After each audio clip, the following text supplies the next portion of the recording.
चलिए, पिछले क्लास में और इससे पहले हम लोग क्या क्या पढ़ चुके हैं? नाउन, प्रोनाउन, एडजेक्टिव, क्या ये सब हम लोग पढ़ चुके हैं। तो भूले भी हैं? नहीं सर। नहीं भूले हैं, अच्छी बात है। चलिए, तो आज हम क्या पढ़ने वाले हैं? वर्ब पढ़ने वाले हैं। वर्ब क्या होता है, इसका यूज कहाँ करेंगे, वर्ब होता क्या, ये सब इसके बारे में जानेंगे। कैसे यूज करेंगे, कहाँ यूज करेंगे, कब यूज करेंगे, वर्ब के बारे में। तो सबसे पहले हम इसका थोड़ा सा डेफिनेशन बताना चाहेंगे। तो डेफिनेशन क्या होता है? वर्ब इज अ वर्ड, क्या है? वर्ब क्या है? वर्ब क्या है? वर्ब एक शब्द है। which मीन्स क्या होगा? जो, सोच, क्या, जो बतलाते हैं, दिखाते हैं। क्या दिखलाते हैं? एक्शन को दिखलाते हैं। एक्शन और पोजीशन, पोजीशन, पोजीशन और स्टेट। चलिए, तो वर्ब का डेफिनेशन क्या कह रहा है? वर्ब इज अ वर्ड, क्या है? वर्ब एक शब्द है। which, जो क्या करते हैं? सोच एन एक्शन, जो एक एक्शन को दिखलाता है, या पोजीशन, या पोजीशन को बतलाएगा या दिखलाएगा, और अ स्टेट, या किसी स्टेट को, है ना। अब हम लोग क्या कहेंगे? एक्शन किसे बोलेंगे, पोजीशन किसको बोलेंगे, और स्टेट किसको बोलेंगे, है ना। चलिए, पहले आते हैं एक्शन की बात। एक्शन क्या होते हैं? आप लोग मूवी देखते होंगे, और एक बात बहुत प्रचलित भी है, मार धार एक्शन से भरपूर। क्या सुने हैं ना, है ना। तो वही एक्शन है। एक्शन मीन्स क्या? कुछ क्रिया करना, कुछ आप एक्टिविटी करते हैं, कुछ होना या कुछ करना, या किसी से कुछ करवाया जाए। जैसे क्या हम लोग क्या करते हैं? बिजली का स्विच क्या पुश करते हैं, क्या होता है? पंखा चलती है, तो क्या पंखा को हम लोग चला रहे हैं, है ना। या हम लोग क्या कर रहे हैं? यहाँ बैठकर पढ़ रहे हैं, मैं पढ़ा रहा हूँ, है ना। हम लोग अध्ययन कर रहे हैं, ये सब क्या है? सब एक्शन है। कोई ना कोई वर्क हो रहा है, कोई कार्य हो रहा है। या कुछ कार्य ऐसे होते हैं, खुद से होते हैं, यूनिवर्सल होते हैं, या कुछ करना होता है, या कुछ काम किसी के द्वारा कराए जाते हैं। तो वो सब जो है, कुछ कार्य होना, करना या कराना, ये सब किस में आएंगे? एक्शन में आएंगे। इसको आप क्रिया का होना या कार्य का होना भी कह सकते हैं। अब आते हैं पोजीशन पे। पोजीशन क्या होते हैं? पोजीशन मीन्स क्या? स्वामित्व। इसका अगर हम शाब्दिक अर्थ निकालें, शाब्दिक अर्थ हम कहें क्या होते हैं? क्या होते हैं? स्वामित्व। और स्वामित्व मीन्स क्या? किसी वस्तु पे, किसी चीज पे, किसी व्यक्ति पर आपका हक होना, है ना। जैसे मैं क्या हूँ? मैं आपका शिक्षक हूँ, है ना। या राम मेरा भाई है, तो राम मेरा भाई है, क्या हक जता रहे हैं ना। बोलेंगे यह मेरी कलम है, तो कलम पर क्या? मेरा हक है, मेरा अधिकार है, मेरा मालिकाना हक है, स्वामित्व है मेरा। तो वो स्वामित्व या हक को कौन बताता है? पोजीशन बताता है। और स्टेट किसको बताएगा?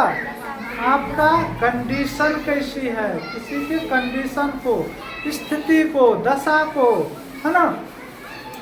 ये आपको कंडीशन या दशा बताएगा। दशा में कैसे कहेंगे? क्या? राम बीमार है, राम बीमार है ना। तो ये इसकी क्या है? दशा कैसी है? यह बीमार है, राम बीमार है। तो क्या है? आपको क्या बता रहा है? एक स्टेट को बता रहा है। राम इज इल, क्या है? तो राम बीमार है, ये उसके क्या स्टेट को बताना हो गया, है ना। मैं खुश हूँ, मेरा मेंटल कंडीशन क्या है? मैं खुश हूँ, आई एम हैप्पी, मैं हैप्पी हूँ, ये मेरा स्टेट होगा।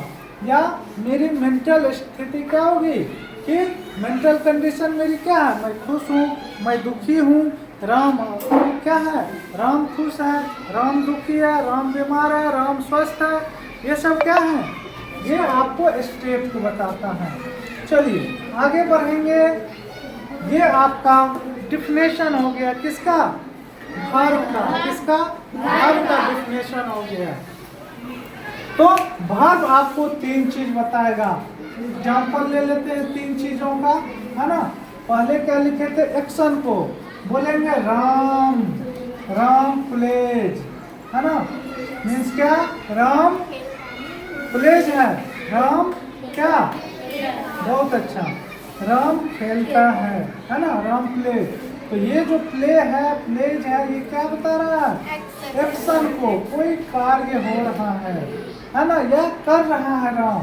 दूसरा क्या लेते हैं, स्वामित्व का। मैं बोलूंगा आई हैव अ पेन, क्या हुआ, मीन्स मुझे बोलिए, मुझे एक कलम है, मुझे एक कलम है ना, मुझे एक कलम है।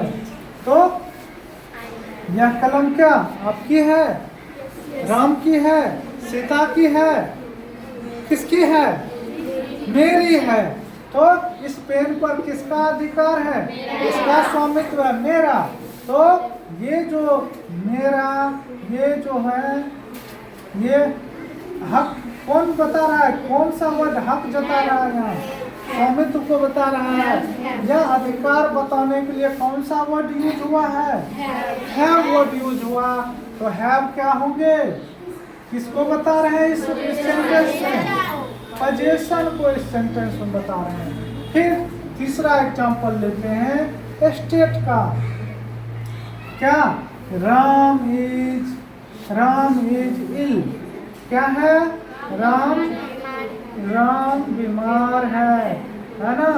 तो ये जो राम बीमार है, ये बीमार क्या बता रहा है, स्टेट को, उसकी कंडीशन को बता रहा है। तो उसकी दशा को बता रहा है, उसकी दशा को, यानी स्टेट को बता रहा है। यहाँ तक समझने में किसी को कोई दिक्कत है, बोलिए, समझ में आई। चलिए आगे बढ़ सकते हैं, बहुत अच्छा, आगे बढ़ते हैं। अब क्या कहेंगे कि वर्ब के भी क्या है, कुछ प्रकार हैं, है ना। वर्ब के अब क्या है, प्रकार हैं। पेड़ क्या एक शाखा से पेड़ बन जाता है, नहीं, कई सारे शाखाएं रहती हैं। तो वर्ब की हम क्या कहेंगे, कुछ टाइप्स हैं, है ना, कुछ टाइप्स हैं। और इसके टाइप्स कौन कौन हैं, पहला तो मेन वर्ब है, और एक हेल्पिंग वर्ब है। हेल्पिंग मीन्स सहायक क्रिया, सहायता करने वाला। और क्या, एक पेड़ में कई शाखाएं, फिर उस शाखाएं से भी कई शाखाएं निकलती हैं, है ना। तो इस मेन वर्ब के भी 2 शाखाएं निकलेंगे, 2 टाइप निकलेंगे। क्या क्या, पहले होंगे ट्रांजिटिव वर्ब, ट्रांजिटिव वर्ब और इंट्रांजिटिव वर्ब।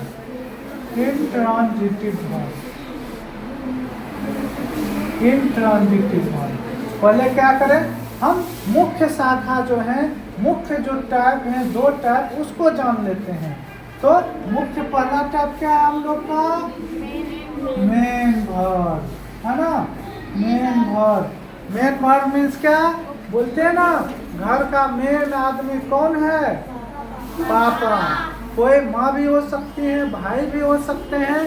तो मेन व्यक्ति जो होते हैं, मेन पर्सन जो होते हैं, उसको क्या बोलते हैं, है ना, घर का मुखिया। तो मेन वर्ब जो है, वर्ब का एक टाइप होगा जो मुखिया का काम करेगा, है ना।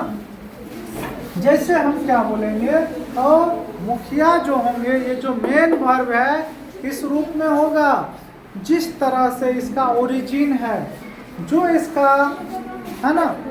जैसे कोई वर्ड लेते हैं प्ले, तो प्ले मूल रूप से कैसा वर्ड, आप डिक्शनरी में देखिएगा, प्ले क्या मूल रूप प्ले ही है, उसमें कोई छेड़छाड़ नहीं हुआ है, वही आपका मेन वर्ब होता है।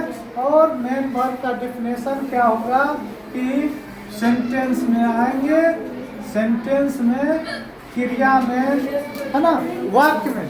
सेंटेंस में क्या करेंगे, मुख्य क्रिया का काम करेंगे, मुख्य वर्क इसका मेन वर्क क्या रहेगा, किसका रहेगा, मेन वर्क का, मुख्य क्रिया का कार्य करेंगे। एक सेंटेंस हम लेते हैं, एक सेंटेंस लेते हैं, आई प्ले, क्या हुआ, मीन्स मैं खेलता हूँ या मैं खेलती हूँ, जो बोलिए है ना, दोनों होंगे। तो एक सेंटेंस लिए आई प्ले, है ना, इसमें आई क्या है, आई आपका प्रोनाउन है ना, पहले पढ़ चुके हैं प्रोनाउन। और प्ले क्या है, प्ले क्या है, प्ले आपका वर्ब है। वर्ब क्यों है, वर्ब क्यों है, एक्शन को बता रहा है इसलिए वर्ब क्यों है, क्योंकि प्ले एक्शन को दिखा रहा है, बता रहा है, इसलिए वर्ब है। अब बोलेंगे वर्ब में कैसा वर्ब है, तो इस सेंटेंस में एक ही क्रिया है, एक ही वर्ब है, तो वही क्या होगा, मेन वर्ब हो जाएगा, मुख्य क्रिया का कार्य कर रहा है, इसीलिए प्ले को क्या कहेंगे, मेन वर्ब कहेंगे, है ना। प्ले क्या हो गए, इसको लिख सकते हैं, मेन वर्ब। अब आते हैं हम कहाँ, हेल्पिंग वर्ब क्या होते हैं। अब आते हैं हेल्पिंग वर्ब को, हेल्पिंग वर्ब।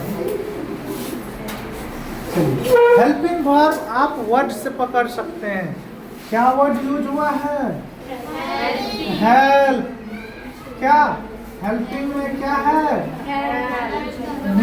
मेन वर्ड क्या, मुख्य वर्ड है हेल्प, हेल्प में ING लगा है तो हेल्पिंग हो गया, है ना, कुछ इसमें जोड़कर हेल्पिंग बनाया गया है, तो हेल्प आया इस वर्ड में। हेल्प मीन्स क्या होता है, मदद करना, तो इसका काम क्या होगा, मदद करना, तो ये मदद करेंगे। अब सवाल क्या उठता है, मदद तो करेंगे लेकिन किसकी मदद करेंगे, क्या आपकी मदद करेंगे, मेरी मदद करेंगे, किसकी मदद करेंगे, किसकी मदद, ये किसकी मदद करेंगे, मेन वर्ब का मदद करेंगे, इसकी वर्ब करेंगे, इस वर्ब की मदद करेंगे, हेल्प करेंगे, इसलिए क्या कहलाया, हेल्पिंग वर्ब कहलाया है। चलिए किस प्रकार हेल्प करेंगे ये हम लोग एक एग्जांपल से समझते हैं। चलिए बोलते हैं, क्या कहेंगे, आई एम अ टीचर, है ना, आई एम अ टीचर, क्या है, मैं एक टीचर हूँ, मैं एक शिक्षक हूँ, मैं एक अध्यापक हूँ। क्या लगता है इस सेंटेंस में कोई आया है, मेन वर्ब है, कोई मेन वर्ब है, क्या मूल रूप में जो वर्ड होते हैं V1, V2, V3, V4, V5, verb के 5 रूप आप लोग पढ़े होंगे, क्या उनमें से कोई है इसमें, क्या नहीं है, इसमें क्या वर्ड आए हैं, एम आए हैं, और इज, एम, वाज, वेयर, है ना, shall, should, would, could, dare, ought, है ना, यूज टू, ये सब क्या होते हैं, हैव, हैज, हैज, सभी हेल्पिंग वर्ब होते हैं। तो यहाँ मुख्य क्रिया मेन वर्ब नहीं यूज हुआ है, कोई V1 का रूप का है, V2, V3 आया है, नहीं है, एम है, और ये क्या है, हेल्प, इसलिए ये हेल्पिंग वर्ब है ना। अब देखते हैं मेन वर्ब की सहायता किस प्रकार करते हैं। अब हम बोलेंगे Ram is playing, Ram is playing, क्या कर रहा है, राम खेल रहा है, तो इसमें क्या है, प्लेइंग, क्या वर्ब है, एक्शन को बता रहा है, और इज क्या है, इज क्या है? ये भी आपका हेल्पिंग वर्ब है। और राम क्या है? नाउन है। तो इस मेन वर्ब से पहले कौन आए? इज आए हैं। क्या करने के लिए? इसको हेल्प करने के लिए, सहायता करने के लिए। हम बोलेंगे इस इज को क्या करें? नहीं लिखें तो राम प्लेइंग क्या होगा? इज को अगर हम हटा दें राम प्लेइंग होगा। क्या राम प्लेइंग मेरा सेंटेंस होगा? मीनिंगफुल सेंटेंस होगा? नहीं होगा। मीनिंगफुल नहीं होगा, उसका कोई मीनिंग नहीं निकलेगा, है ना। हम लोग का सेंटेंस होने के लिए क्या चाहिए? सब्जेक्ट होना चाहिए, उसके बाद वर्ब होना चाहिए, और उसके बाद ऑब्जेक्ट अगर है तो आप दे सकते हैं, है ना। ये एक सेंटेंस का स्ट्रक्चर होता है। तो क्या उस स्ट्रक्चर में आएंगे? आ भी जाए तो प्लेइंग ये जो है किसी टेंस का ये स्ट्रक्चर नहीं है, गलत हो जाएगा। प्लेइंग तो सब्जेक्ट प्लस वर्ब आ जाएगा, ये सब्जेक्ट और ये वर्ब, ये सब्जेक्ट नाम को ले लेंगे, ये वर्ब। लेकिन क्या प्लेइंग जो है किसी स्ट्रक्चर में फिट बैठेगा? किसी टेंस का स्ट्रक्चर नहीं बैठेगा। तो उसकी सहायता जब तक इज जो वर्ड है ये हेल्पिंग वर्ब ना कर ले तो क्या सेंटेंस अधूरा है। तो इसीलिए ये क्या हुए? हेल्पिंग वर्ब हो गए। क्या समझ में आया? आप लोग पहचान लेंगे मेन वर्ब और हेल्पिंग वर्ब को? चलिए, बहुत सुंदर। ठीक दो।